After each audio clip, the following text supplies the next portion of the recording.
Hello बच्चों, so the question here is what is meant by scattering of light? Mention the factors on which it depends. Explain why the color of clear sky is blue and an astronaut is in the space finds sky to be dark. Explain the reason for this observation. So concept जो हम यहाँ पे use करेंगे that will be of scattering of light.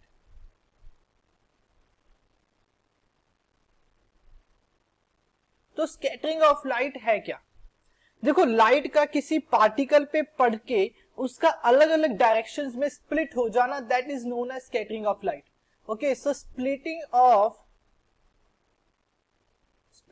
Of an incident white light या incident light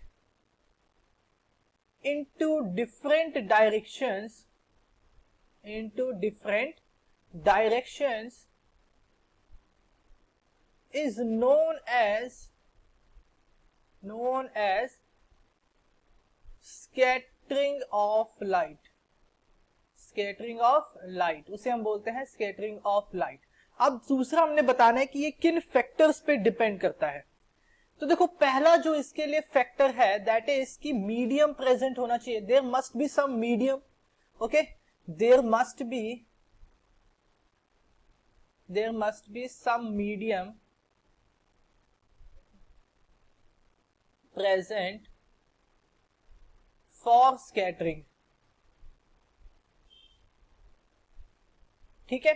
second क्या होगा कि जिस भी लाइट का हमने स्कैटरिंग करवाना है उसका वेवलेंथ पार्टिकल्स के साइज के कंपैरेटिव होना चाहिए. इट मींस कि size wavelength of the light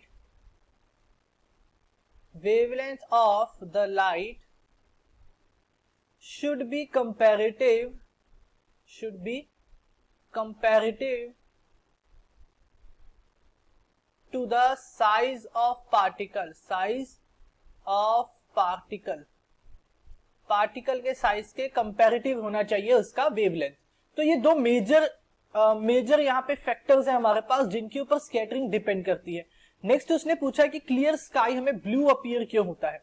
ठीक है, तो देखो होता क्या है कि जब भी हमारे पास सन से एक व्हाइट लाइट आती है, हमारे पास सन से क्या आई, देखो सन से आई हमारे पास व्हाइट लाइट. ठीक है, अब उस व्हाइट लाइट के साथ क्या हुआ, डिस्पर्जन हुआ और वो व्हाइट लाइट क्या कर गई, स्प्लिट कर गई 7 कलर्स में, स्प्लिट इनटू 7 कलर्स में वो स्प्लिट कर गई, 7 कलर्स में वो स्प्लिट हुई. अब ये जो लाइट्स हैं ये किसके ऊपर फॉल करेंगी, ये पार्टिकल्स के ऊपर फॉल करेंगी जो कि एटमॉस्फेयर में प्रेजेंट है ना. ये फॉल करेंगी on the particles. Now these 7 colors will fall on the particles present in atmosphere. ठीक है, एटमॉस्फेयर में प्रेजेंट पार्टिकल्स के ऊपर ये लाइट्स, ये 7 कलर्स की जो लाइट है वो क्या करेगी, इंसिडेंट करेगी. अब हमें पता है कि जो पार्टिकल्स हैं वो उन्हीं लाइट्स को स्कैटर करते हैं जिनका वेवलेंथ इनके साइज के कंपैरेटिव है. एंड अगर मैं इस 7 कलर्स का पैटर्न उठाऊं विच इज विबग्योर, तो मुझे पता है कि वेवलेंथ इस तरफ क्या होती है, इंक्रीज होती है. From left to right wavelength increase होती है. इट मीन्स कि मिनिमम वेवलेंथ किसका होगा, that will be of violet, और मिनिमम मैक्सिमम वेवलेंथ किसका होगा, that will be of red. अब साइज जो है पार्टिकल्स का वो बहुत स्मॉल है, तो अगर उनके साइज के कंपैरेटिव में वेवलेंथ की बात करूं तो वो किसका वेवलेंथ होगा, that will be the wavelength of violet colour. Red का जो वेवलेंथ उनके लिए बहुत ही बड़ा हो जाएगा उनके साइज के कंपैरेटिव. तो उनके साइज के कंपैरेटिव जो वेवलेंथ होगा that will be violet Indigo.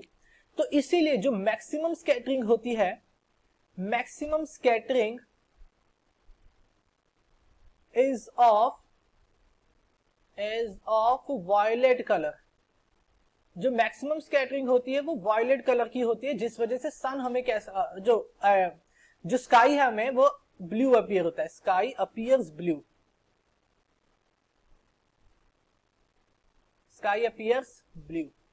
ठीक है, इसी वजह से हमें स्काई ब्लू अपीयर होता है. ओके, नेक्स्ट, अब देखो नेक्स्ट पार्ट में उसने पूछा कि अगर एस्ट्रोनॉट की बात करें तो एस्ट्रोनॉट को स्पेस से जो स्काई दिखता है दैट इज डार्क, वो डार्क दिखता है, ऐसा क्यों? तो देखो जब भी किसी भी कलर को हमें देखने के लिए इट इज मतलब अगर किसी भी कलर का मुझे देखना है, मतलब किसी भी ऑब्जेक्ट को मुझे उसके कलर में देखना है कि स्पेसिफिक कलर में देखना है, तो वहां पे जो इंपॉर्टेंट चीज है दैट इज की स्कैटरिंग होनी चाहिए। क्या होनी चाहिए? स्कैटरिंग इंपॉर्टेंट है वहां पे, ठीक है। अब देखो अगर मैं बात करूं कि एक एस्ट्रोनॉट, तो एस्ट्रोनॉट हमारे होते कहां पे? एस्ट्रोनॉट स्पेस में होते हैं। एस्ट्रोनॉट कहां होते हैं? स्पेस में।